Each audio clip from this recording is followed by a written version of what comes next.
साथीहरू, आज छिमेकी राष्ट्र भारतको यात्रा नेपाल रेलवेबाट गर्ने क्रममा मान्छेहरूलाई भेडा बाख्रा जस्तै कोचेर लगेको हामी पायौँ। तापनि यो सधैँ घाटामा हुन्छ भने हामी कुरा सुन्न पाइन्छ।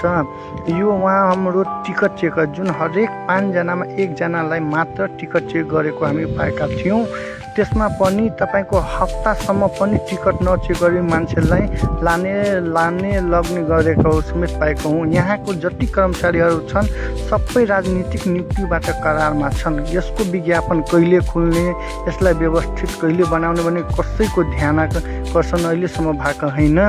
हाम्रो जेनजी टोली त्यस्ता टोलीहरू विदेश पलायन हुन बाध्य छन्। यो दृश्यमा जुन हेर्नुहुन्छ त्यो भारतमा हाम्रो नेपाल रेलवेको प्लेटफर्म हो, जहाँ हाम्रो राष्ट्रिय छापहरू एउटा पनि मैले भेटाउन सकिनँ।